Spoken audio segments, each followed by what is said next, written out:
Was that Russ? I was just saying. He's commenting on my grandma living here. I like it. I mean, come on. I like it. There's nothing wrong with what Mark is wearing. I'm a lime.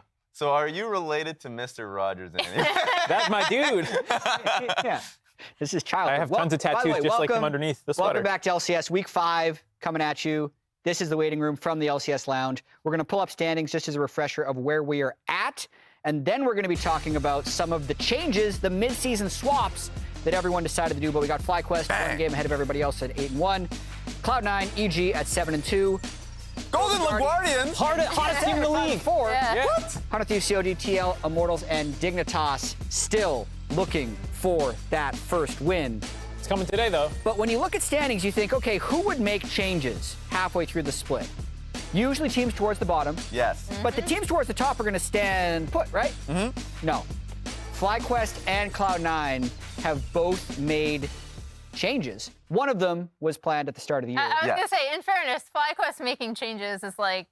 That guy was supposed to be here. stuck in Visa the jail. hell, so... True. I mean, there was still a discussion to be had, though, with a team that was 8-1, or if they were going to be 9-0, the pressure that adds for a recent promotion to the LCS. It's funny because it's the same situation that happened to him last year when he subbed in for Core JJ and Team Liquid was actually doing great with him, and then Core JJ came back and he bumped down. This time he's like, no, I am getting the starting spot. I'm sure it wasn't him. You know, the whole team probably agreed that this was the plan from the beginning and they're going to stick with it. And their owner, GM, Nick, commented that, like, yeah, we're doing well, but we're not chasing 18-0. We're chasing a championship and like international. And we think that long term this will be the play. Yeah, and it would really suck if you're on the sidelines waiting to come in, and then for whatever reason it's like, actually, this team is doing well, so we're going to bench you. That doesn't make any sense to me. I like the fact that they stuck with Eyla. I do think that he is the better support, but it's going to be tough because you don't have like an Korean speaker that Winsome was, that actually eases a lot of the communications I would understand in the bot lane that got them to where they were at this point. But I think Eyla will be online with that. Sure, it's going to be a little bit rough, so I still like the fact that he's here, and I think he will be a strong support player that people will start to speak on. Yeah, even if it's a momentary step back, it's not what you should be judging it off of as week 5. Yes. The other thing, too, is for Winsome, the plus side is he got to have a lot better showing this year than I think he had last year in spring. And so who knows what his future is, but it looked really good based off the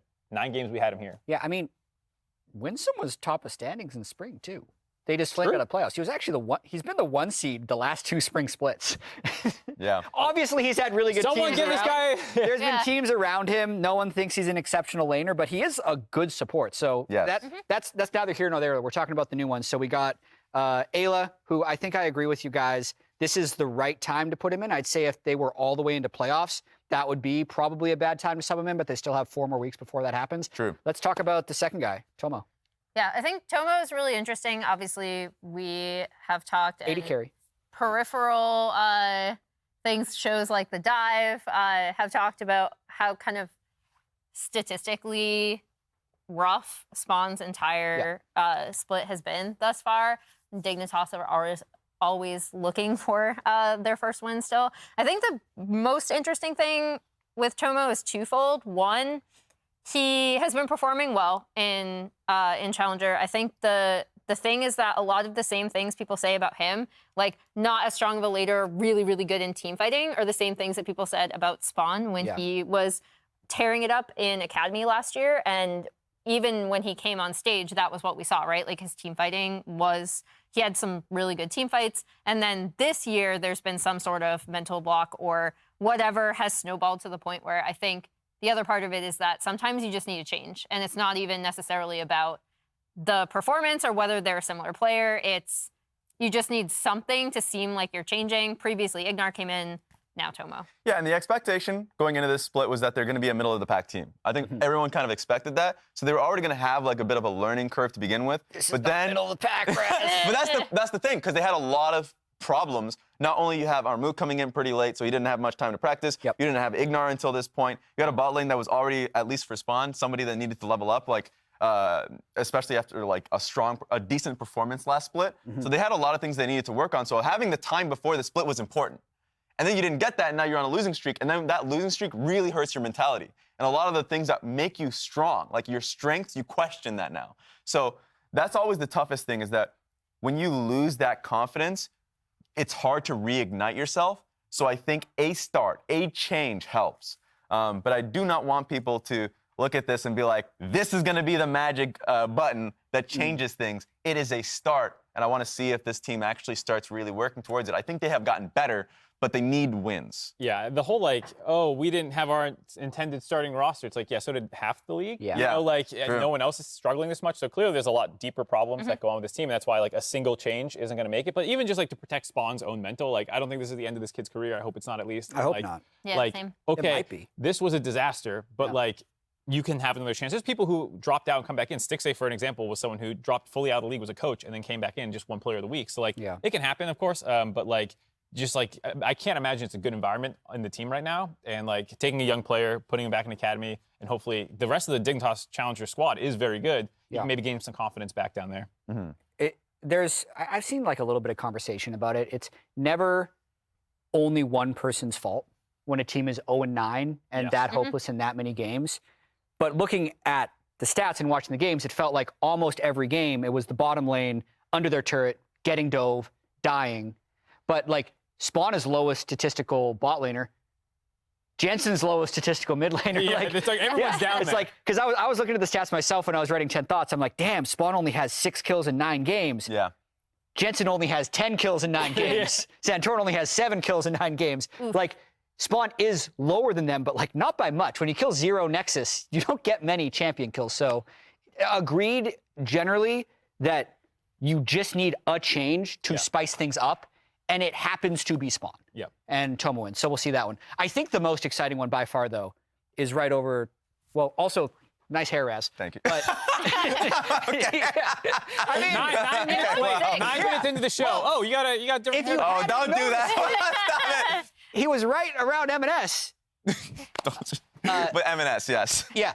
You did a blame game about him. We have a whole intro before the I know, but that's spoiler. like 3 hours from now. So give us your down low. I mean, I just think it's a really interesting example because they're 7-2. You talk about teams at the top of the table. They were still winning with Diplex, but he was struggling in lane phase, and they just didn't play around him very much. It was very low kill proximity, very low 4% jungle proximity. It's not just that like, oh, individually he wasn't like stomping his lane, but like he wasn't a factor. And like Blabber loves playing around mid lane. He has had so many great pairings over his career with Jensen, with Niski, with these different people. And like, you want to have someone really good for him to play around. And that's where I think a lot of C9's biggest strengths are. And that just was lacking with Diplex. And so even though they were winning games, and that's why it's a really risky move, is they go for Eminez, who is unbelievably skilled. I think he's incredible to watch, but there's a history around him of not being able to stick around teams, having problems behind the scene. Yeah. And it's like, for a team that's doing so well, I find this to be a pretty risky move, and that's why it's so interesting. Well, what's crazy to me about this, and I'll just give the quick bullet points of this move. M&S is a player who's been on 8 different teams for 5 years, so it's not like he's this super young prodigy. Yeah. He's been in 5 different regions. The team is 7-2. Diplex is less experienced, younger, maybe even more room to grow. Yet, on all of the Twitter follow-ups I've seen, all of the sentiment on Reddit, like I can't find a person, like they'll say it's risky, but I can't find a person who's like, yeah, I don't see why they're doing this. Like his play is so attractive. Like the 26 solo kills in Academy and he's just so good. And everyone is willing to just be like, you gotta try it. Well, you gotta try it too, because like you're gonna have to beat EG, you're gonna have to beat VicLa, Jojo Pugh, and these guys with great mid laners. And then if you go internationally, because it's top 2 at MSI now, like what happens when you go up against a lot of the Eastern mids or even European mids? You know, like I think that's part of the impetus for this move. Yeah, I was gonna say that was the big thing I agreed on. Is like it is a move that is hopefully focused on a future where they are going to international competitions or trying to win the LCS as a whole. The interesting thing I also think is how it changes the fabric of the team. It makes me wonder, like, if Blabber is going to path mid more, like how resources are going to change, because M&S has the hands. He is incredibly mechanically skilled. But I also think that means that you're probably going to want to funnel a bit more resources into him as well. Yeah, and I think that's a good thing. Especially his champion pool is pretty large. I don't think he played the Lux in Challengers League. Yeah, I keep saying nice. Academy, it's Challenge. Yeah, I always try. I gotta get that out of my head. NACL. So like that is a nice thing, but the consistent thing is his Akali, his LeBlanc. Like he's an assassin player. He's regarded his own play as being aggressive, and so him working alongside Blabber is going to change that fabric of the team. And so the one thing I wanted to comment on is that it's a nice change. My perspective was that I wanted to see Diplex develop a little bit more. I think that was the whole goal for me. But C9 is consistent. So you think that this is the wrong, possibly the wrong move? No, well, I think what's good is that C9 is consistent about the better player plays. Okay. Because there are a lot of times when you probably have had those experiences where you look at it, it's like, oh, this is a better player that's in academy, but he's not getting a shot on another team. He's not getting an opportunity to come into the LCS. And C9 has been the team that's like, actually, if you have proven internally that you are the better player, that you're going to get a shot at least. Because they didn't say that there was a replacement. They said there was a trial period. Yeah. So that's a really key point. That's a good call out, as well as the fact that one reason that you sometimes don't see those swaps is because a team wants to play with the player that they're playing with and not the academy guy. In this case, Blabber was a big part of why MNS even joined C9. And that makes the change something that's it's not just management coming in and mucking up a roster problem. Yeah, and I think the key for me here is it looks like the expectations were set when they signed both players. I think that's one of the huge things when you have a starter or a more experienced player who, when you're recruiting them or signing them,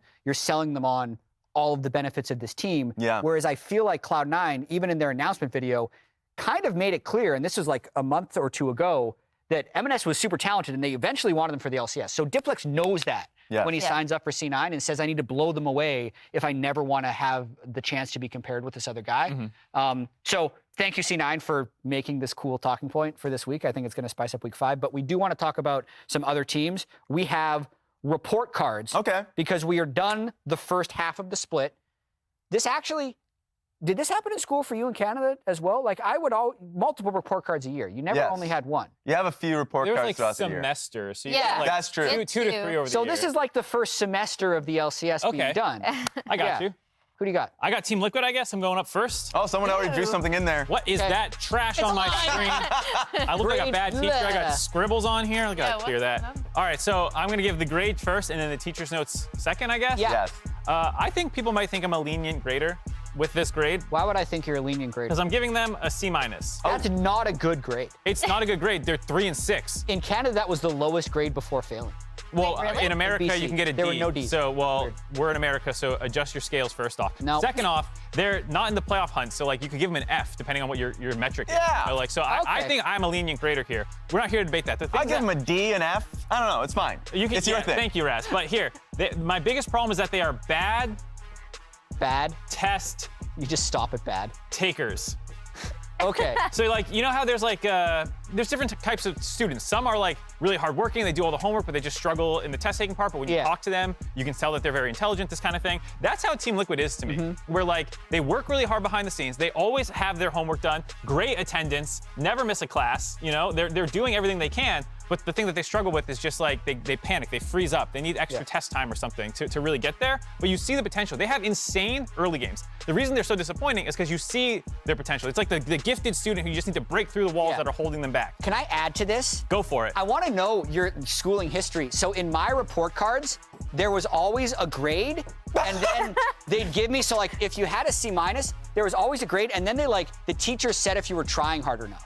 Yeah, that's true. That happened for you. 100%. Yeah, exactly. So I think, Wait, what? There's an effort They grade. commented on your effort. I think E was the highest grade because that meant excellent effort. It was E. Oh, it was a separate What? grade. A was average, and S was satisfactory. I do remember some to just people, tell your parents if you're trying hard. I think I give them an E. I think they're a C- E team.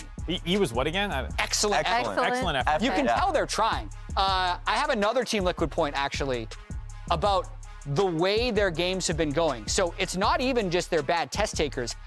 That's if the test arrives at the 20-minute mark. Because the red lines are the losses and the blue lines are the wins. Uh-oh. And this is 4,000 gold ahead, 6,000 gold ahead out here. So there are so many games, 4,500 gold lead, over 4,000 gold lead, another over 4,000 Yeah, even that gold one, lead. they were in the middle of the pack that entire game until they spike with a Baron at 36 minutes, and then they still lose it or something. Exactly. How many teams can you find where a third of their games, they're blowing a 5,000-ish gold lead? That's why they have the potential, like I was saying. They have this gifted student who just when they have their test, suddenly they just panic and throw up on it when it's time to hand the test. Yeah, E for I don't know. effort. Emily, let's talk about a different Oh, team. am I going next? Yeah, Yep, we're dude. moving All out of right. the way. Let's go. What team you got? I got Golden Guardian. Oh. That's a bad share mark. I'm going to block Got the a big shot. head. All right. What's their grade? So B plus, only because I feel like to get an A, you need to be in the top like 3. Okay. Yeah, that makes sense. All right, but obviously they started. My handwriting is gonna be terrible on this. Yeah. They started 0-4, but That's then way are better than on. everyone else. Yeah, don't worry, you came immediately after Mark. That's a perfect 0. God, Emily, your handwriting's so bad. Oh my God. Your B looks like a B. So like we talked about Dignitas, right? And how they got on this losing streak and they're still on a losing streak and something snowballs in the team. You know who that didn't happen to? Golden Guardians, right? Yeah. We saw the inkling, especially in their early game planning between River and Huhi, but then we really saw it on their current 5-0 win streak. And then the other one I want to call out is the Stixay redemption arc. I can't fit redemption arc in there, but here I'll do an exclamation point.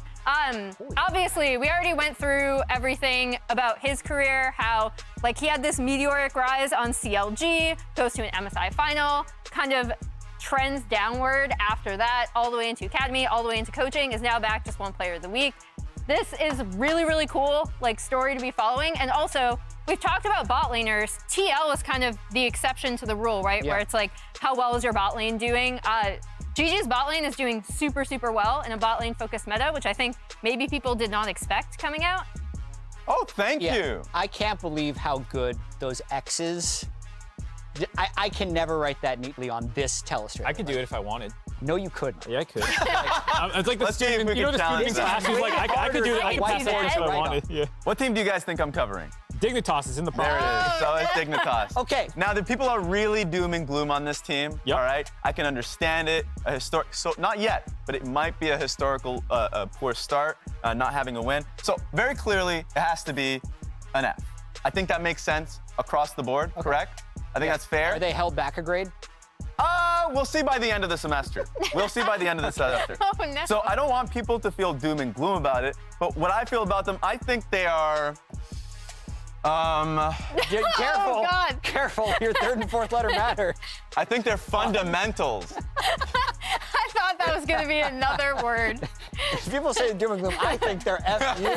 I think their fundamentals need improvement. That's it. The players have been there before, right? Like Jensen, Santorin, and Armut, people have sung their praises in the past. Ignar as well, but a lot of the times it's them meshing together. And we've already talked about them in the previous segment about what has worked with the team in the past, what has not, and the problems in front of them. So the main thing I want to get out of there is just work on the fundamentals, rip trails, laning, stuff like that, where I think they're failing really early on. Yeah. So their fundamentals are needed. Whoa. Oh, Mark, I thought the erase tool could actually erase it. I just want to stop on fun. They just need to focus on having fun. Yeah, that too. Just have some fun. I mean, thank you. You're not wrong. You're in trouble. Like, you're probably not making playoffs. Just go out there and pick some fun stuff. Yeah, especially for players like Jensen who've been playing for 10 years. Like, if it's not fun for him, he's not going to be playing well. That's fair. Yeah. I got one more. They are fun to watch as well. And then we'll check the time to see if we can do more. I got team solo mid. Oh, I like this. Emily made me reconsider, though, because... Oh, because of my strict grading? Well, no, because, like, you're right. I shouldn't be grading based on, like, how I thought the student was going to do before the split. Yeah. I needed to compare him to the rest of the class. That just makes you a bad teacher. That makes you a terrible teacher. That would be a bad schooling system. So, yeah, it's weird. It's another one of these, like, I give them a B+ because they're tied for 4th. Yes. But, again, I give them an E for effort. Okay, yeah. Yeah, because they're trying really hard. And I think the teacher's notes is just like, I can't write this, I'm just gonna say it. Do you want me to write it for you? Yeah. Get in there. Emily's the Tag her in. She's the scribe for the class. Okay. Yeah, it's believe in yourself. Don't let your dreams be memes, kids. Yeah, it's a little corny. Continue to believe in yourself, which is just accepting who they are, which is, I think, one of the reasons they've made it to 5 wins. They're not coming in and saying that they need to play, you know, Caitlyn support like T1 does in the LCK, or we need to play exactly the same meta mid laners. Or carry top lane with Elise or anything like that. Exactly. Maple's gonna play Talia. Boogie's gonna play Elise if it's available. Yeah. Solo's gonna play something the team fights well. And they are just making it work because they believe in themselves. And I think so much of the rest of the league is trying to reach some possibly unrealistic ideal. And that's why TSM is picking up wins. We doing one more? Am I doing? Go for it. Am I doing EG? Yeah. All right. We got until Jack 6 gave me the minutes, okay. Mark. I'm What do we running got up to EG. I'm really excited to talk about them because they're a 7-2 team. You know, they're obviously very good. But I'm actually going to give them a B-. You can't do that. They're 7-2. I can't. They're second place. They're I an do AP not want to calc, be your all right? student. They're an AP calc. This is not some like baseline level. They're supposed to be like going to college, going to MSI. They should, you know, be striving, like trying to get scholarships and stuff. Like, this is not an acceptable level. It is a 7-2. They are showing up and like acing the tests, but it is not pretty as you watch them work. They're slacking off in class. They're getting distracted. Jojo Pune's pulling out his phone in class. Distraction. Mm-hmm. It's a graphic. I would rate you. I would rate you low and rate my teacher. Distracted. I talk for a living. I don't write for a living. 81. Right? Distracted. What are we talking about here? All right, we're talking about them not doing well, not me. All right, let's focus on the student. Yeah, sure. Yeah, but like I just think that they're a team that is so incredibly gifted. They keep throwing in mid game and like they're still winning, so it's hard to like give them too bad of a grade. But this is one of those times where the teacher like leans on you a little bit and like be a little cleaner. Don't have those mistakes because we want more out of you. Distarch. Don't be distracted. It's pretty simple, guys. Wow. But yes, I would rate you very low and rate my teachers. I would not take your curriculum. I would move to the next. I'm the fun teacher. You're not semester. going to learn much with me, but like, damn, we're going to blow some stuff up in class. What did we learn? That's always Well, fun. okay, so we learned FlyQuest is playing 100 Thieves. That wasn't part of this. Team Liquid is trying hard, but they're bad at tests. They're up against Immortals. That's like an easy test. It's one where the teacher gives you the answers before the test and says, please just look at this It's open when book. the test happens. Yeah. Open book. Yeah, you can do it. You got your grappling calculator. Cloud9, new mid laner, M&S against Golden Guardians, Stixay, who's amazing. We learned that. TSM believes in themselves. COG also It's hard to have more recently faith than. COG Yeah. recently believes in themselves. We didn't get a chance to do that. That was only in Super Week, otherwise they'd have a better record. True. And Dignitas needs to what? Work on their... Fundamentals. And They're Evil fundamentals. Geniuses Be needs fun. to avoid distractions. Yeah. Well, you also have like the most gifted student going up against the failing kid right now in class. Yeah, and we have a broken educational system because we do not grade accurately, and we're trying to benchmark on a state level. My sister's actually a high school English teacher. She's gonna cringe watching this. All right, let's get into week 5. TSM versus FlyQuest. FlyQuest, this team undefeated in the split. They go straight onto him. Oh! The baseball falls off, beautiful combo! Prince is shut down by TSM! TSM has done the unthinkable! FlyQuest have been upset by TSM! The strength of Golden Guardians, it's been that bot side. Stixay and Hui. The HP still trying to get away. Ace in the hole. How's the team fight gonna go, though? Zori steps in, and Zori gets 3, and will decimate Team Solo mid. Guardians finding the win. A 5-game win streak. The longest win streak in Golden Guardians history. Orgs that haven't been towards the top of our standings in a while, they're making things real interesting here early in spring.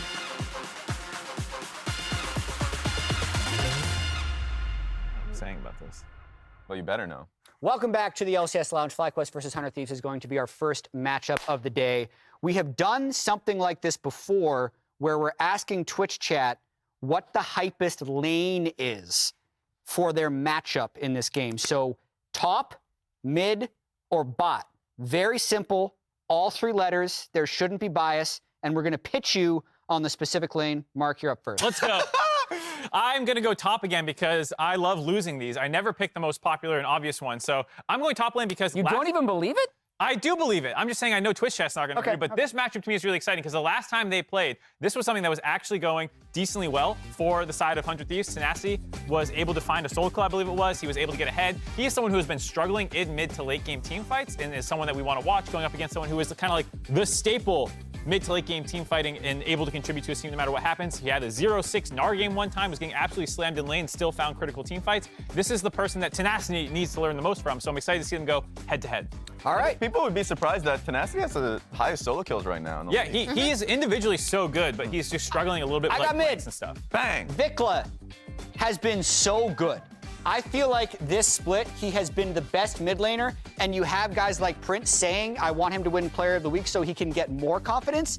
I don't know what more confidence from VicLa looks like, because to me, he looks like one of the most confident and skilled mid laners in the league. And then you have Bjergsen, who actually is the LCS GOAT. We voted on it last year. He won #1 all time, but he is heavily criticized because people think he plays too slow, he builds too defensively, and he doesn't contribute to victories. But you put Bjergsen against VicLa, who's pushing the tempo, and we get to see if all the haters are right or not about Bjergsen. So that's a good sell. Also, Bjergsen has like 1.4 million Twitter followers, so spam it in Twitch chat. And you might win. I don't do that. I don't know about that one. I don't know about that That's one. like you're gonna get your post taken down on Reddit for asking for upvotes. Definitely two of the better mid laners, the best mid laners. What's next? All right, bot lane. It has to be bot lane. Let's go. So let's just go straight for it. Doublelift and Prince. You have 2-time player of the week, the GOAT of AD carry in the region. Also just really wholesome between these two. Like the fact that Prince, every time he's on stream, he just talks about how much of a fan he's of Doublelift. Like the Jinx skins, he knows what Doublelift plays internationally. The jersey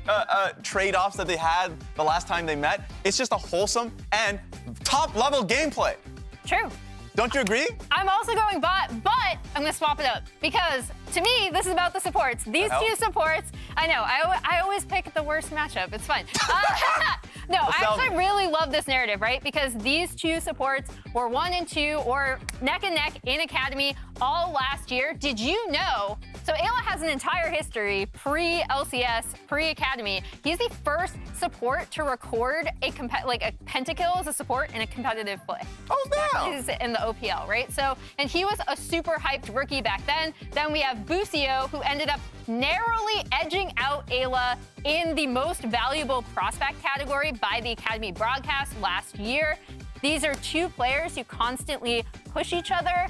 And for more on that, this is from Eyla himself, who is joining us on the LCS stage. But this is from his interview post-Proving Grounds 2022 semifinals. A video prepared?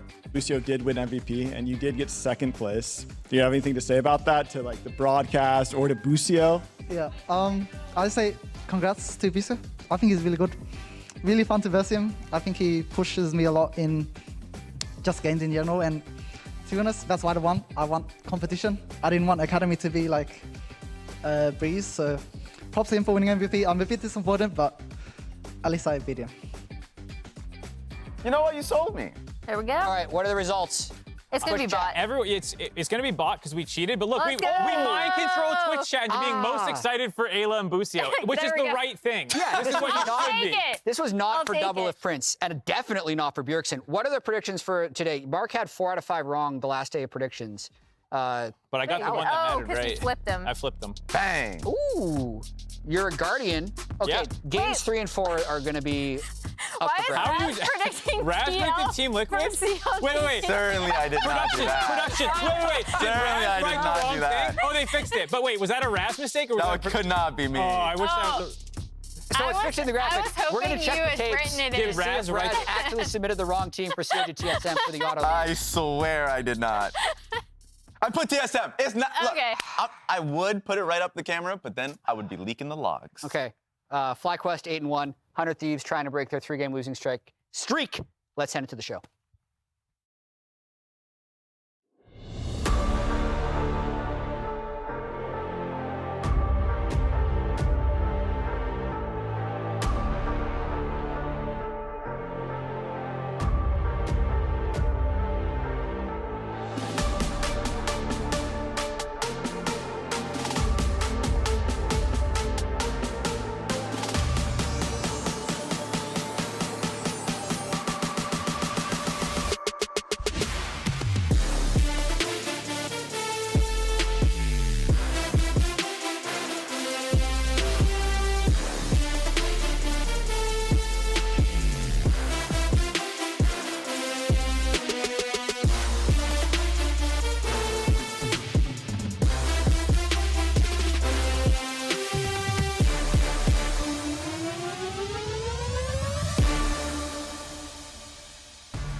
Ladies and gentlemen, welcome back to the LCS. We're past the halfway point.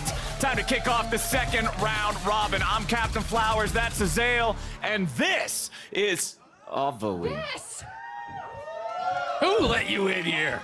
This is LCS! This is the game of the day! I'm not just Ovilee Flowers, I'm FlyQuest Ovilee now, and I'm pumped for this match right now between FlyQuest Tell me and Hunch of why. Thieves. I'm gonna tell you why right now, because we got Prince over there. Prince, hi! Prince, hi! He didn't even look in her direction. Don't know why. Just to be clear, not even acknowledging her existence right now. Ayla's looking. You got away from him. There's Prince. We got the pointing from him. Okay. I'm pumped for this. I know the fans in here are pumped for this. Who's here for a FlyQuest win? Okay. FlyQuest fans. Got some FlyQuest fans. Okay, more importantly, who's here that works on security? Where's the security?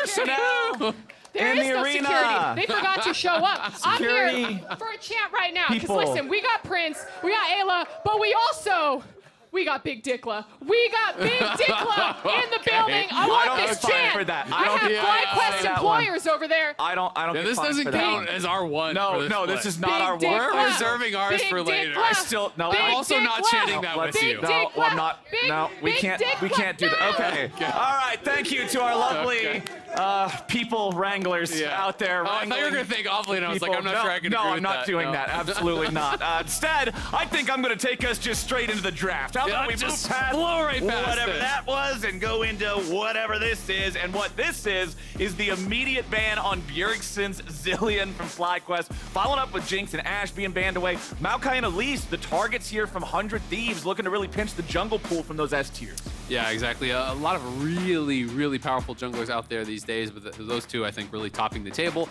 Spica has been playing a tremendous amount of Maokai. People have been just leaving it open against him for whatever reason. He's like, yep, I'll take it. I'll win with it. But it's going to be first pick Zeri here for Prince. I think it's a great takeaway because Doublelift has been so comfortable actually going towards that Zeri. But I think this is going to be an any mid because the Lulu got locked. We've only been seeing any support, but any mid I think actually benefits a lot more from some of these changes because a lot of it is the scaling AP, more HP on the ultimate with that, the reflective shields as well, doing more damage with more AP. So I do think it's actually a really strong pick.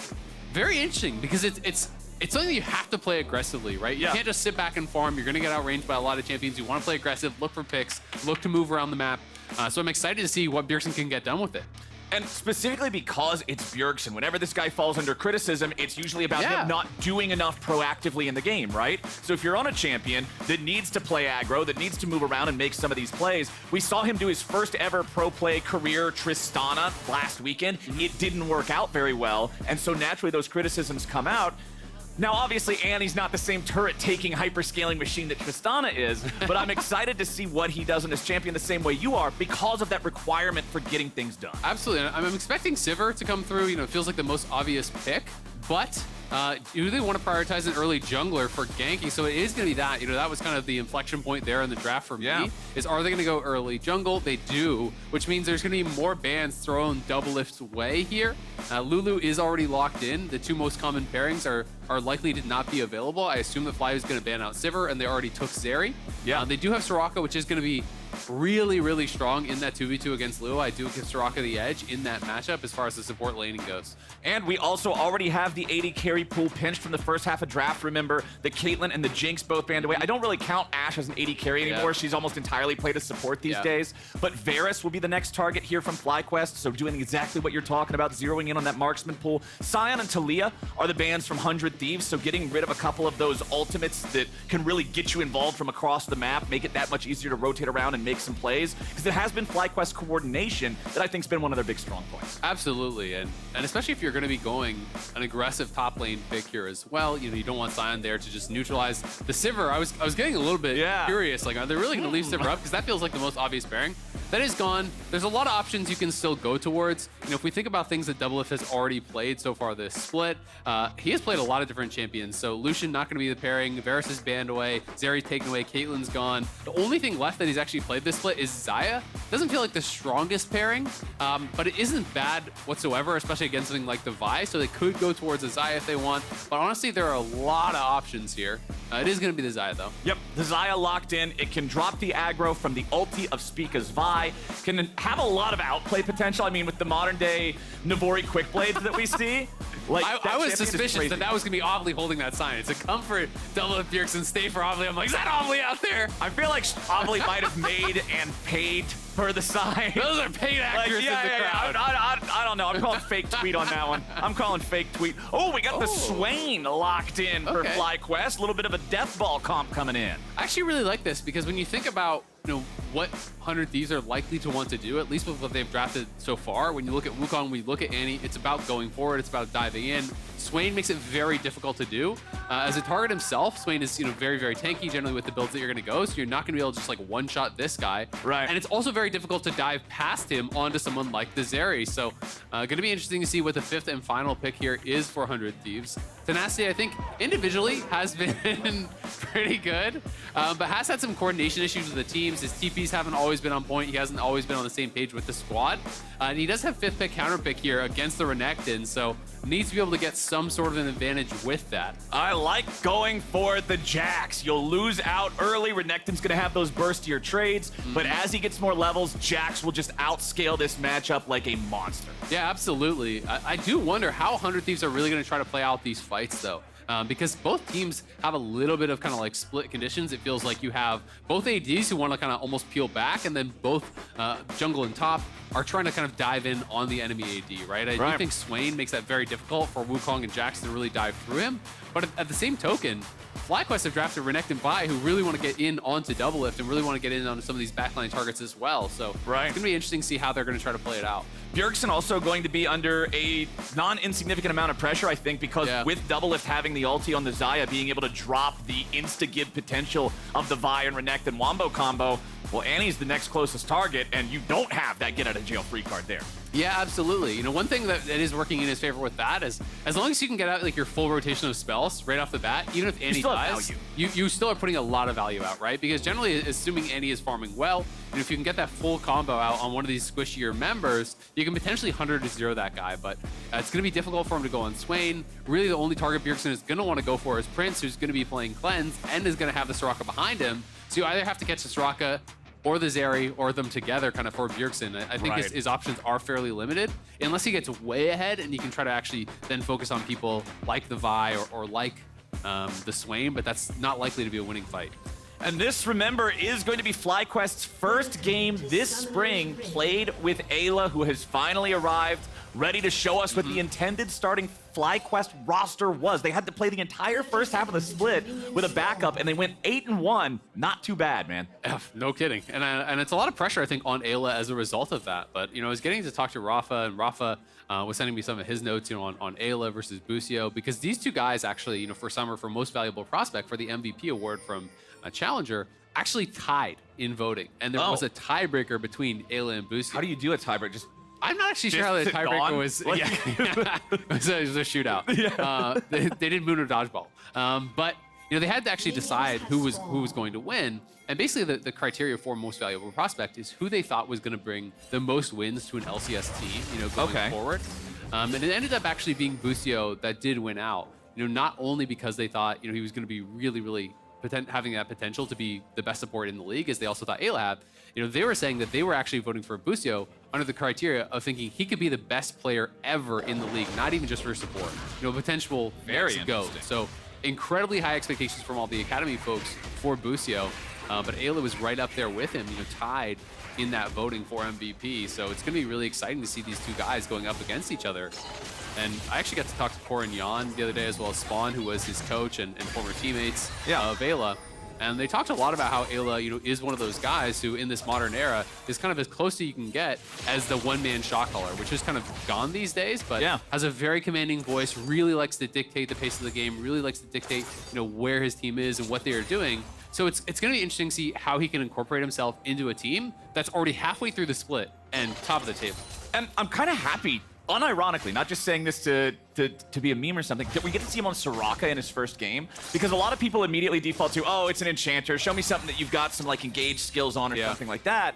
But Soraka, you can really gauge how good somebody is at their laning phase by how many Qs they're able to hit, how reliably they can succeed in those trades, because it's so important. And then later on, you do have that big possible ability to make an impact in a team fight with a clutch silence. Everybody thinks Soraka and they think healing, but those silences are the things that can really just turn an entire fight and a whole game around. Absolutely. I mean, if you can predict that Bjergsen is going to be flashing in and instantly silence him as he's coming in and he can't get his full combo out, he's just going to die and look like a fool, right? So there is massive turnaround potential there.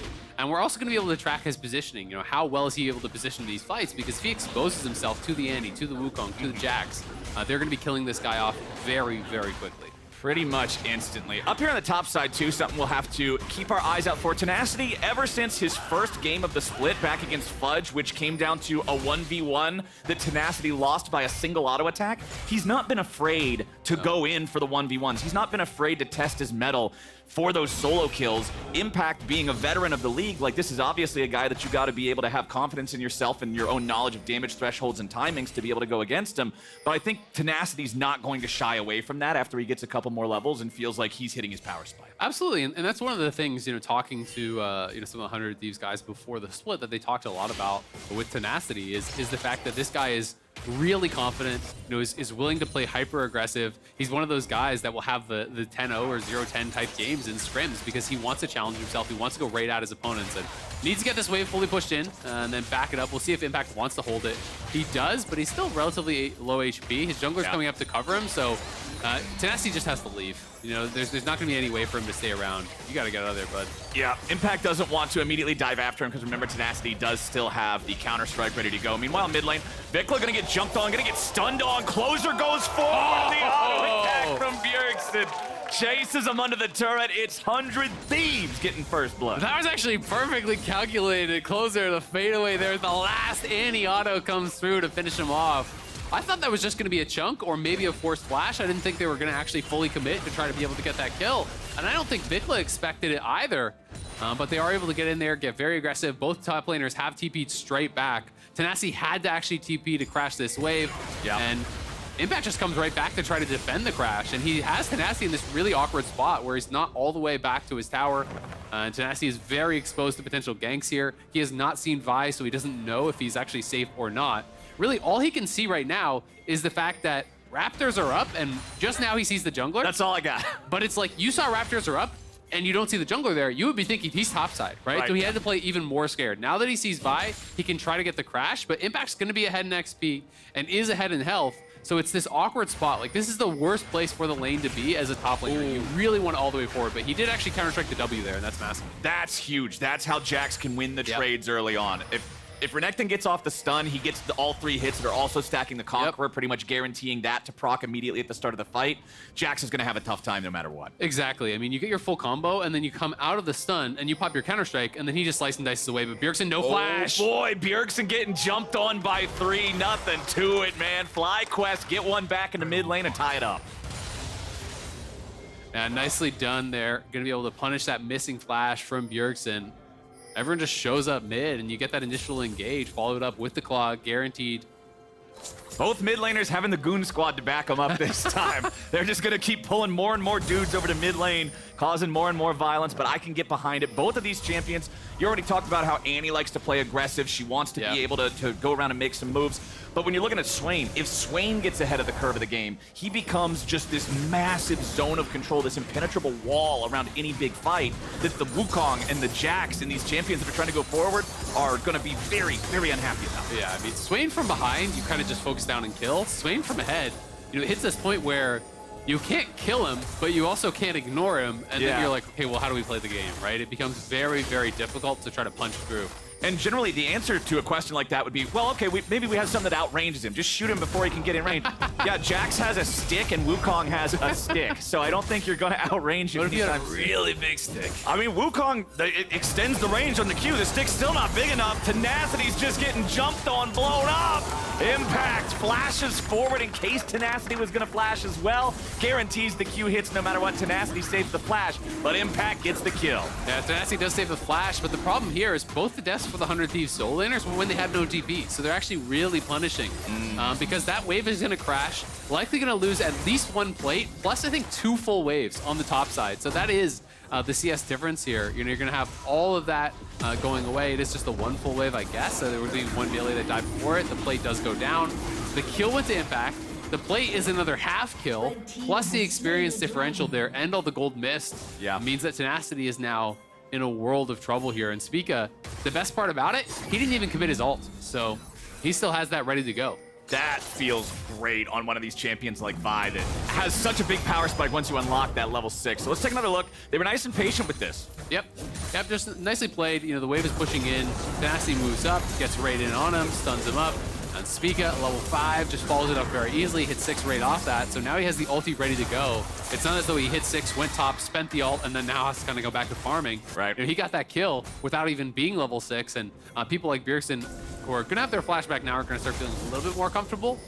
But the follow-up is very good in both of the soul lanes here, so Spica has options, right? Because you either have the stun to lead in or follow up from Renekton. You have the claw to follow up from any guaranteed ultimate stun that's going to come through from Vi as well. Ooh, nice evasion of the stun there from Tenacity's Counter-Strike as Impact slices and dices away. Immediately heads right back in to keep trading afterwards. Total gold on the left side of your screen. It's still Bjergsen at the very tip top of the table, having a little bit less farm than his lane opponent, but there's enough minions alive that he'll be able to catch up through most of that, as well as having that early money from the first blood. He's doing all right, but it's FlyQuest who are about 1,500 gold ahead. Yeah, I mean, Bjergsen pretty much has missed no farm when you consider the fact that he actually lost about a wave off of that kill when he had no TP. He's farming very, very well. Yeah. Annie obviously can last hit with those Qs. You get some of the cooldown back. It doesn't really cost any mana when you last hit as well. So it makes it very easy to be able to do that as long as you're not, really having kind of like awkward hit point markers or whatever you want to call it on these minions. And he is obviously 6 now, so he has Tibbers ready to go. Going to be interested to see how quickly he tries to get involved. Are they going to try to get an early usage of the Tibbers around the next dragon or on a roam or something? Because they didn't contest the Herald on top side.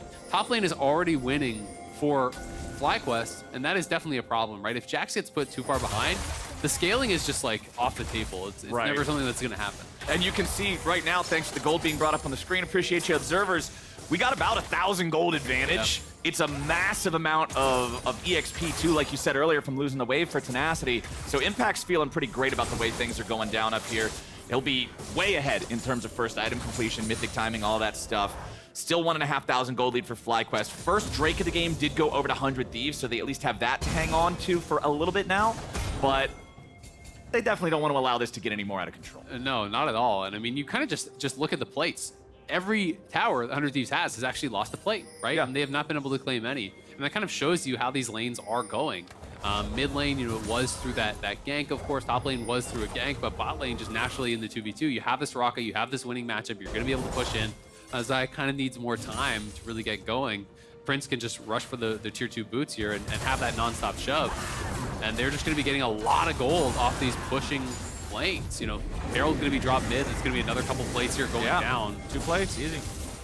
Get in there, Shelly. Kaboom. More money for FlyQuest. 2,000 gold lead, 11 minutes into the game's feeling pretty great. Closer and Busio will roam up through the river, seeing if maybe there's an angle here on VicLa. As Bjergsen opens up, immediately just starts firing. VicLa with the flash back underneath the turret. He will not die, but it does cost him that critical summoner spell. Should be able to clean up Tibbers here. One more Q will take that out. 100 Thieves goes for the play there. It doesn't cost them any of their own summoner spells, but it does cost them Bjergsen and Closer's ultis. It does get VicLa's flash. Yeah, they get the flash off VicLa, they got the ulti off VicLa, and they got the ulti off of Eyla as well, which really was able to keep him safe. So pretty good trade, definitely 400 Thieves, but some of their major tools to get aggressive are now down. And yeah, they forced some cooldowns, but they didn't get any gold from it. And that is definitely going to be the problem here is this is the difficulty when you're playing against FlyQuest is they have such strong laners across the board. They make good proactive plays.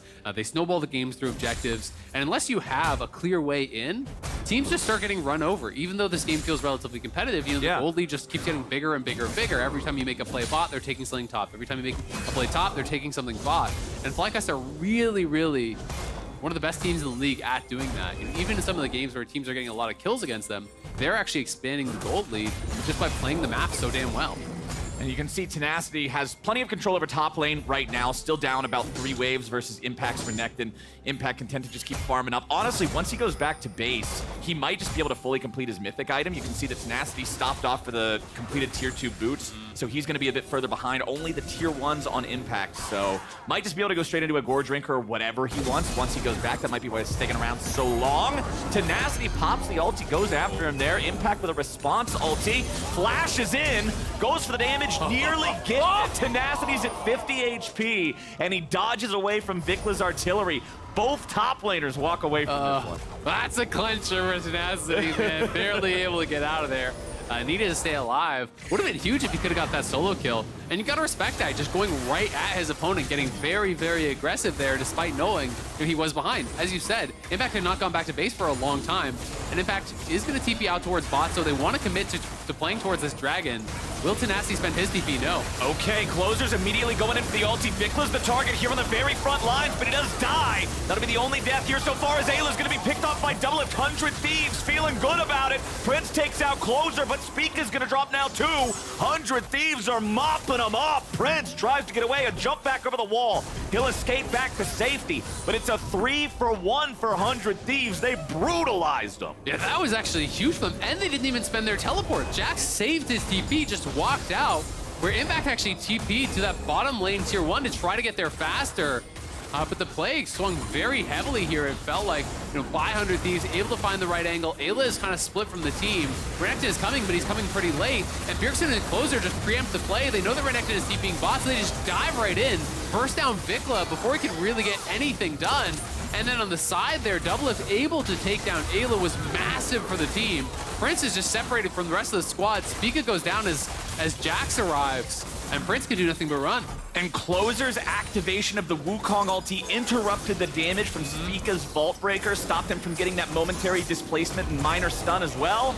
Really nice stuff in that previous fight from 100 Thieves. And it's exactly what you said about Swain earlier, Isaac. If Swain's behind, or if he's just only at the same level of the game, especially early on before he gets an hourglass or something, you just burst him down. 100 Thieves recognize this guy is not a huge force of nature to be dealing with. Just blow him up. Yeah, and I think that really shows great understanding of the damage thresholds, and that is something that's so important. Understanding when you actually can burst this guy down versus when you can't.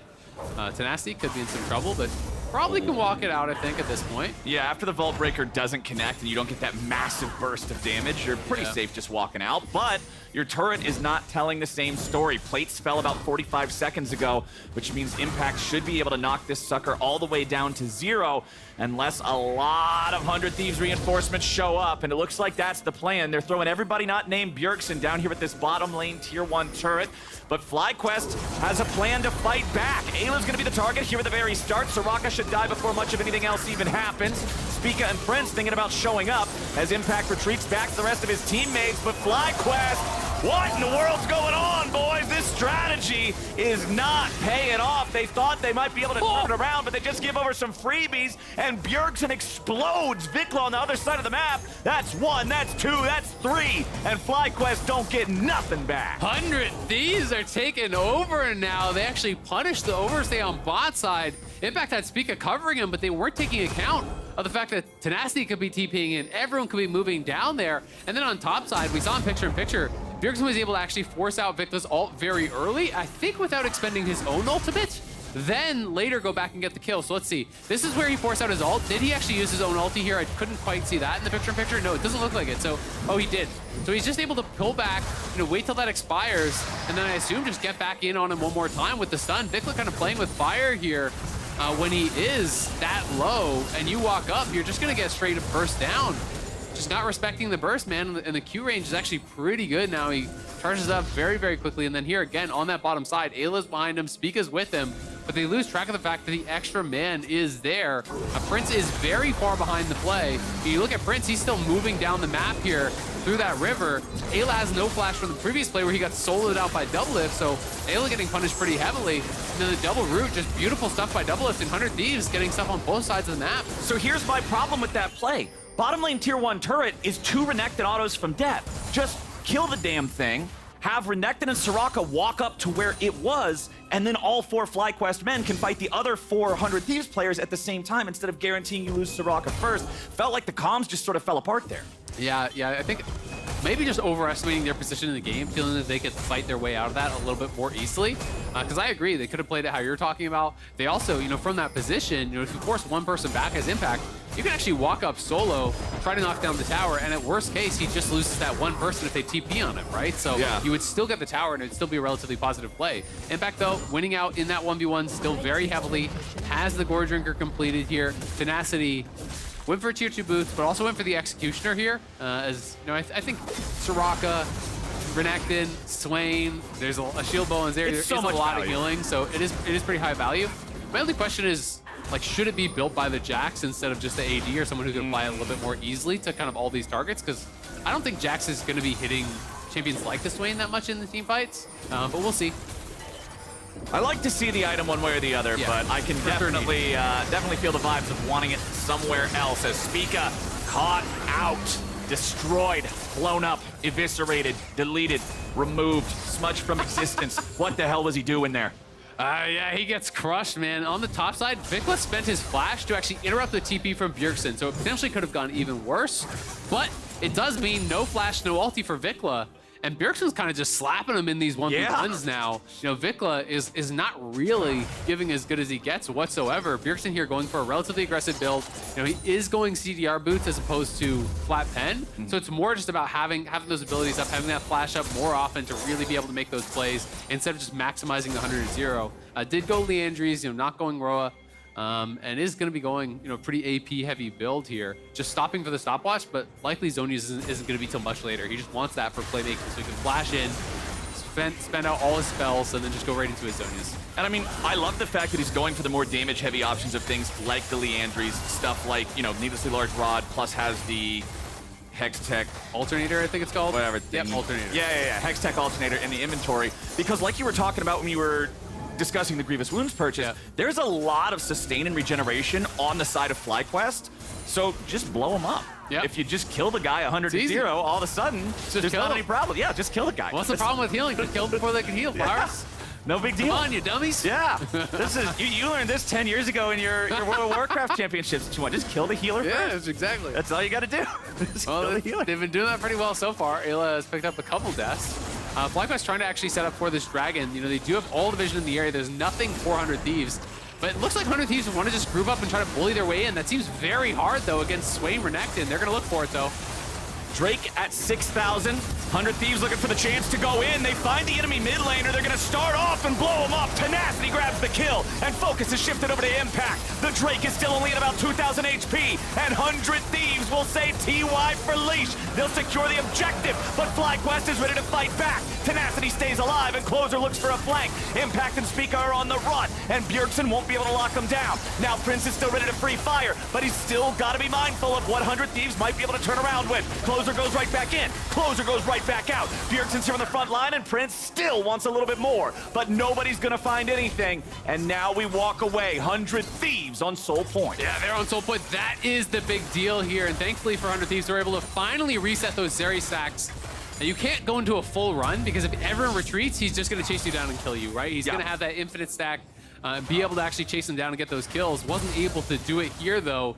Shadow Flame now complete for Bjergsen, so even more burst ready. And VicLa is just not tanky enough to actually survive in these situations. He's had that stopwatch forever, though, and I've got to criticize not being able to actually get the stopwatch off in that situation. I don't know if he just got stunned up with the tabbies, and then because he has no tenacity, died during that stun or what.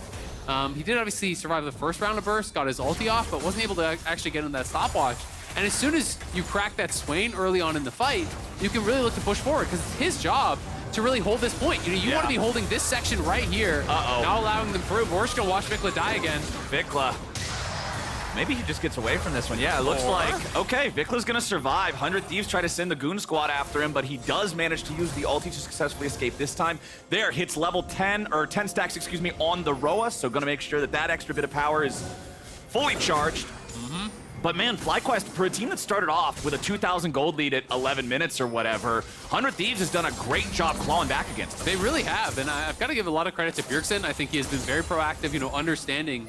In a lot of these situations, I think a lot of players, myself included, would shy away from spending all my burst on Swain because I wouldn't be confident that I could kill him. And I think his understanding, both in lane, but also in these team fights, that he's doing enough damage to actually just straight up burst down VicLa is really what's making such a difference in a lot of these fights because they're eliminating the Swain instead of having to ignore him in a lot of different situations. And Doublelift is quietly becoming very, very strong. You know, we saw him in that early fight, getting that solo kill on Eyla, you know, in that skirmish around Dragon, and he's been in that backline now with the Navori Quick Blades already done. He's gonna be really strong. I think drain tanking is the kind of tanking that puts you on the edge of your seat the most. Yeah. Because against somebody who's just a brick wall of 300 armor, 300 MR, 4,000 health, you know, yeah, this guy's really tough to kill. We'll whittle him down, like, you don't whatever. ult the Ornn. Yeah, you're never gonna ult Ornn. But sometimes if a champion is not that directly tanky, but they have that regeneration, it becomes a test of knowledge. It becomes a test of knowing exactly where that threshold is and being able to clutch that out and say, no, you're not actually a tank and I'm calling your bluff. That's essentially what it is. It's bluff call. Yeah, absolutely. And he's just had a really good understanding of his damage thresholds and been able to punish time and time again so far in this game. Now working towards that Zhonya's third. He knows eventually in these 5v5s, he's going to be sending himself on a bit of a one-way trip. Yep. You're going to be flashing in there, dropping Tibbers, full round of spells, and then you actually go into the stasis and wait for your next CDs to come back up so you can get the second round of spells out. 100 Thieves have been doing a really good job fighting their way back in this, and FlyQuest, for the second time in as many weeks, are, really up against it. This game, assuming that 100 Thieves are able to actually grab this soul here, goes heavily in their favor. So what do you want to see from FlyQuest to be able to get themselves back on some good footing here in this game? I mean, I think it's just going to be about the setup around this dragon. I think the initial vision control was really good for FlyQuest in that last one. We never got to see the full replay, though, because VicLa didn't actually get his stopwatch off, right? He died off early. So they either have to have people in a good enough position to actually support VicLa and keep him alive, or have VicLa just early on go into that stopwatch, because he needs to buy time so that Prince can actually have that zone of safety. It's his job to be there in that front line, buy the space for Prince to be stacking up during that ultimate and start to run over the fight. But that is going to take some time. The longer the fights go, the better it is for them with both Swain and Eyla on this Soraka. So they've got to make sure that they're positioning well and not getting burst down to open it up. Plus, with the Rylai's now completed as the second full item for VicLa, if you can get that 2.5 seconds of stasis, slowing down the Jax, slowing down the Wukong, slowing down the Annie as they try to move forward and attack the more valuable members of your team, that's a lot of extra space to create for Prince, to create for everybody else, to keep Eyla safe so the poor little Soraka doesn't just get exploded again. Yeah, absolutely. I mean, the longer the fights go, the better it's going to get for them. Soraka starts filling people's health bar up time and time again. It becomes very, very difficult to actually win those really extended fights. But if the front line cracks early, then it's going to be going 100 Thieves' way again. Prince has got to be really careful here. Wants to check for vision, but you still have that threat of getting burst down. Yeah, you can cleanse Tibbers' stun, but you can't cleanse Tibbers' damage. Okay, Bjergsen stepping forward. Goes for an ulti here. VicLa's going to be the target at the start once again, but they aren't able to find him. And now the damage on Doublelift is done. It's enough, and they found the enemy AD carry. FlyQuest got the fight, and VicLa's not done. He'll keep running forward, controlling the fight, controlling the players on 100 Thieves, and FlyQuest just found exactly what they needed. And that was a disaster for 100 Thieves there. Did the Tibbers not stun anybody? It looked like he tried to hit the max range on 2 people, I think. I think it just whiffed. Yeah. Then Doublelift is dead with Flash and ult both up. Yeah, it looked like he just got fully locked down. So let's watch this one more time. I think he's trying to place it exactly between Spica and VicLa and hit both. But unfortunately, short changes on both sides. Then Doublelift, that's a Q flash into a knockup, into an ult. Like, he just didn't get to move. Doublelift stepped a little bit too far forward there, and then he gets straight up 100 to 0 CC'd. But Bjergsen, was having a great game there. One small mistake. It couldn't have been more than like a few pixels on each side. Right. But he stuns neither instead of going for both. And that is the risk when you try to go for that big swing. He still got a ton of damage out in the fight, but Doublelift went down instantaneously. Neither of those DPS were stunned up. It really changed things. That just absolutely flipped this game upside down. The soul stacking will no longer be one of those early win cons like you were talking about. Yes, it can still happen at any point for 100 Thieves, but FlyQuest bopped themselves another 4 minutes of breathing room. And one thing I will say, it was still a big advantage that they took those 3 dragons, because if it hadn't been soul point, then that's actually Baron for FlyQuest, right? And that would have been potentially game ending. But FlyQuest knew closer was up, and if they went for Baron, they would give up soul. So it forced them to take the dragon, which is the lesser of those 2 objectives by far. Yeah. But they had to do it because of the early dragons the 100 Thieves have stacked. So they still get the advantage of having done that. And 100 Thieves are still in a pretty good position here. We'll see if they can find the fight. 100 Thieves, once again, looking for VicLa. They know that every fight they've started off killing the Swain has gone well, but they can't kill the Swain. You're only going in with 2 dudes. It ain't enough, but now they're going to find the burst. Bjergsen. Now they kill off Doublelift as Prince goes on a rampage. Spica goes over the wall, chasing after Closer, and Prince is putting bullets in Bjergsen's back. A double kill over to the Zeri. They may have lost Swain, but it don't matter a whole lot when you're able to turn it around like this, or are they? Spica's still trying to be careful enough here. Closer may be able to get over the wall. There he goes, has the cooldown. Busio stuck underneath the turret, and Prince stuck with another bag of money in his pocket.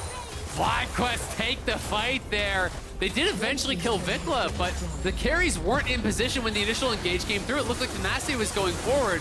Bjergsen and Doublelift were not in range, right? And the golden rule of frontlining, at the pro level is you don't go in and you don't take damage unless your carries are dealing damage, right? And in this situation, they were not. So it's so much free damage put out on that 100 Thieves front line. And FlyQuest was able to last so much longer in that fight. Again, VicLa doesn't get his stopwatch off. This has to be like the 3rd or 4th death in a row without using a stopwatch. He just likes it. He doesn't want to break it. He's just saving it for later. It's a family heirloom. Grandpa gave him that stopwatch. He's not going to break it, damn it. Yeah. All right, so, I mean, they find VicLa, and But- Closer and but Tenacity again, jump in. Look at this. This is the front line. This is the carries back here, right? Like, you cannot be going in like that unless Bjergsen and Doublelift can follow up, and Tenacity and Closer just really went in too fast. When Bjergsen arrives, he drops Timbers, and they actually pretty much insta-kill off VicLa, but as soon as Doublelift comes out of his ulti, he's stunned up, he's burst down, because he has no frontliners. They took too much free damage at the beginning of that fight. And this is something that I think has plagued 100 Thieves in a lot of their losses, is that their front line is not coordinating with their back line at times, right? Closer, Tenacity go in. If they went in and Bjergsen and Doublelift are right there, I think that's an easily won fight for 100 Thieves. But when you go in disjointed, your front line takes free damage, VicLa's getting healed up, Prince is actually stacking here with that ultimate, and he's free-firing. You're giving them way too much time. And I think we're now getting to see the opposite side of the coin of the Swain encounter, the Swain situation. If you end up just baiting yourself into him, only getting 80% of the health bar, sorry, you just engaged a team fight that's ideal for your opponents instead. That's exactly what VicLa wants. Absolutely, and VicLa, is able to kind of bait them in that situation. Yeah, he does still end up dying. As Bjergsen arrives, he timbers them, he gets burst down. But he's still got a stopwatch. In fact, he actually upgrades it to the Zonias now, so he has that available. Still never broke it. Nope, never broke it. Never broke that stopwatch. It's pristine. You know, if I'm the Swain and I'm 1-5, I'm chilling if my Zeri's 6-0. Oh, yeah. Right? Like, you'll take this any day of the week. Sure, dude, my job's to stand here and just be a zone control tool. You go in the game. I'm just going to stand here in my golden form. And this has been one of the things that I think really exemplifies the strength of FlyQuest as a team, is that they have actually had a number of games, not in these last couple of weeks, but in the early games, VicLa actually had a number of stinkers. He had some bad games, right? But it didn't actually matter because of the strength of the team. When one member could have a bad game, the others would be stepping up. Someone's dying in a side lane a lot for FlyQuest. Well, they're taking towers everywhere else. They're taking objectives everywhere else. People are able to really cover for each other because they have so many different strong lanes and so many different win conditions that it doesn't have to be, VicLa every week. It doesn't have to be just one guy every week. It kind of is Prince every week, just by nature of him being as good as he is. Like, it kind of is him every week. Hey, other people are doing stuff too. He's always popping off. Like, doesn't have to be, though. It doesn't have to be. But it is. Sort of happens. True. FlyQuest is coming around. They're using Impact as bait and seeing if they can land themselves a big old 100 Thieves. Let's see. FlyQuest. Putting the hoodie on a hook, see if they can catch themselves some 100 Thieves. All right, let's go, boys. The TP's showing up. They wait for the TP to arrive. Now they're going in. Full on 5v5. Closer and Tenacity want to apply the pressure onto Prince, but he's ready to fire right on back. Doublelift now looking to find the DPS onto the front line of FlyQuest. He gets the kill on Spica, but FlyQuest want to dogpile him. Impact still looking for a little bit more damage, and he finds it. FlyQuest rush him. 100 Thieves has one man left, and that man is a Lulu. All right, he's done. FlyQuest TPing to top lane, double DP. They're looking to close this one out. It was close till it wasn't. FlyQuest showcasing their dominance here once again. Prince 10-0-0 on the Zeri. Perfect Chad score. No death, no assist, only kills. Getting that KDA in there. Get the orange OP.GG scores. Nexus turrets collapsing right now. We might not actually have the end of the game because Closer and Tenacity are both back alive. Prince is the only one with a decent amount of HP on FlyQuest, so we're not quite done. 100 Thieves get one more run at it, but it's... They got to run straight to Dragon. Sprint to Dragon, try to get sold. That's 100 Thieves' only play right now. Because they have a late recall now. You're looking at Eyla, he has to base. All these guys have to base. So you just sprint there, you start up the Dragon, you hope to God you can get it, you hope to God you can get back to base, and maybe extend this game out a little bit because Soul is worth, like 4K in stats. It is Cloud, so it's not exactly like the base holding one. It's more of a you're winning, you can chase people down and stuff. But we'll see if they can get it. They are trying to rush it down, but Spica's in the area. It's going to be a flip. There's a couple of good, ultimate synergies there with the Cloud Soul on the side of 100 Thieves, but let's see if they can even get it. Yes, it's going to be 100 Thieves grabbing the Cloud Soul. But where do they go from here? VicLa turned up on the front. They got to try to disengage it. Prince's laser takes off half of Busio's health. Closer wants to turn it around back onto the FlyQuest AD carry, but now they got to be careful and get themselves back away. 100 Thieves lose their support. 100 Thieves lose their jungler. FlyQuest given more money, 12-0-0 now to Zeri. Yeah, he's already full build, man. He's full 6 items at 33 minutes into the game, and this time, surely with the minions already at the Nexus, FlyQuest gonna be able to march it in. FlyQuest just going straight for the throat now as Tenacity, Doublelift, and Bjergsen will buy any amount of time they can. Doublelift just getting dove on as Impact and VicLa and Prince are all just ready to get in there and guarantee this one ends with a dub. Tenacity's the only one left. He wants to at least get the kill into VicLa, but not even that. Another double kill, 14-0-1 for Prince's Zeri, an ace for FlyQuest, and another win for the current best team in the LCS. 9-1, the new score here. Eyla gets the dub in his first game with the squad. Has to be feeling good about that. Finally here, free from Visa jail, gets a win on stage. Man, oh man. Honestly, a little rough around the 11 to 21 minute mark or so. Yeah. 100 Thieves found a good way back into the game. They were catching VicLa, they were punishing FlyQuest, being a little bit disjointed, but then all it took was that one fight for FlyQuest to get themselves back in control of everything. After that, it seemed like everybody was on the same page. They were making the same calls, following the same calls. Yeah. And once these guys decide that they're going to play as a unit, they're so hard to deal with. What? What are you doing? You're not on the team? Get out of there. Okay, well, Prince has ascended. The Prince has become a king. And ladies and gentlemen, we are in the presence of royalty here at the LCS. Prince is like, what is happening here? He's truly a king of the people. Yeah. Honoring and acknowledging his loyal subjects, including ones that keep managing to sneak into the LCS Riot Games. Security has really got to shape up around here. What are they doing today? This was a fun game, though. This was honestly, by the end of it, FlyQuest are clearly running away with it. Prince was enormously fed. Yeah. But as you said, I would say the mid game really was 100 Thieves, and they were stacking those dragons. Had they been a little bit more clean in that one team fight mid lane, and then also the team fight over by Baron, those 2 team fights, had they performed a little bit better in those, yeah, I think they get Soul, and this game could be theirs, right? Right. You could see the way that they could actually close this one out. I mean, you look a couple back, little mistakes, and they just punish you so damn hard. You look back at the fight where the Bjergsen Tibbers misses the 2 targets by pixels. If that's slightly to the left, if that hits both of them, you said it in the moment, we got to reiterate it now, the entire flow of the game from that point forward could have been very different. Doublelift doesn't die instantly in chain CC right after that, right? Like, they can probably do a lot in that situation.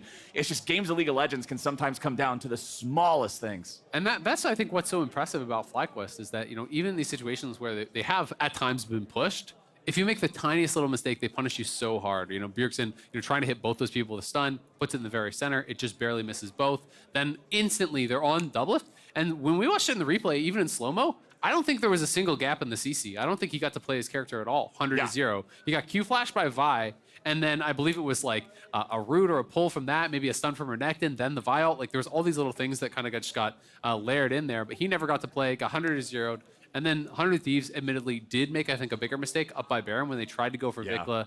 Their front line pretty separated from their back line. When you're going in early without your carries being able to hit, that is one of those toughest lessons to learn, is that it's not always about the best engage angle for you as a frontliner. It's about when is the best engage angle for the people behind you, right? Yeah. Because if your carries can't hit when you go in, it doesn't matter how good it looked. I mean, you've always got to be ready. You've always got to be ready for those situations. But quick reminder to all y'all, from now until February the 24th, use your MasterCard to make a purchase from the in-client store and save your card on file to be entered for a chance to win a trip to a League of Legends event or a set of 8, 1, 2, 3, 4, 5, 6, 7, 8 Player of the Week statues and a MasterCard prepaid card. But with that taken care of, now we're joining Ovilee with Prince and Doublelift on stage for the Verizon post-game interview.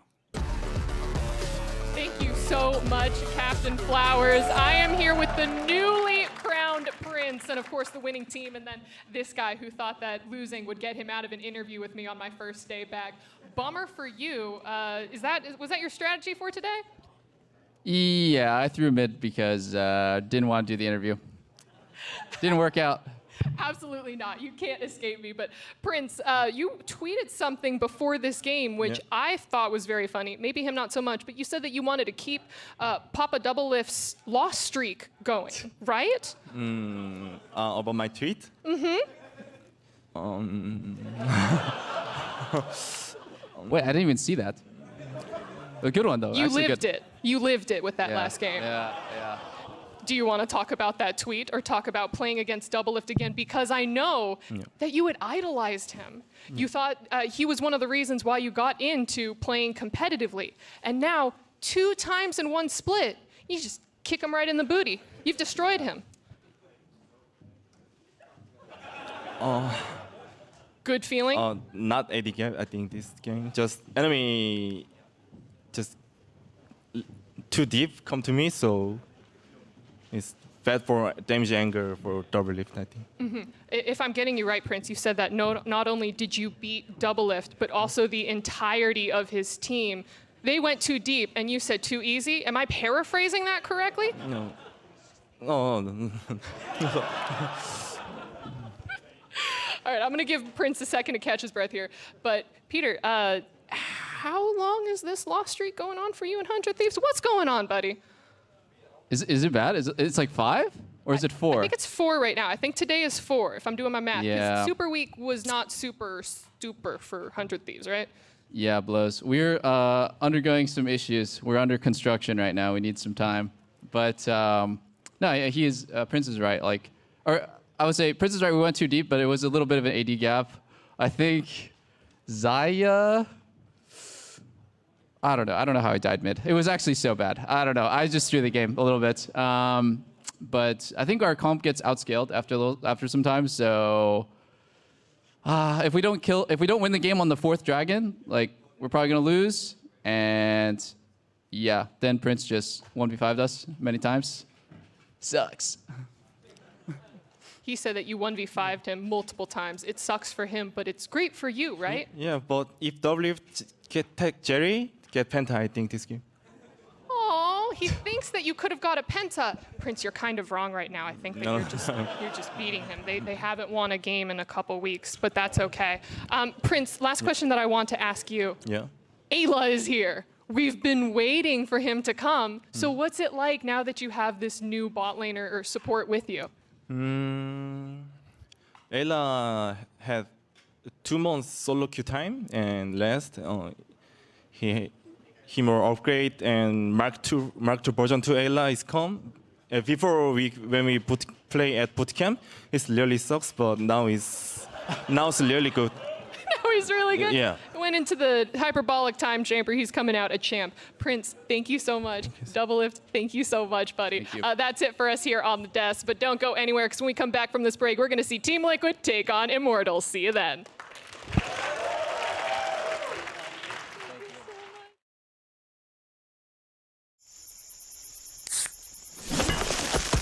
Red Bull gives you wings.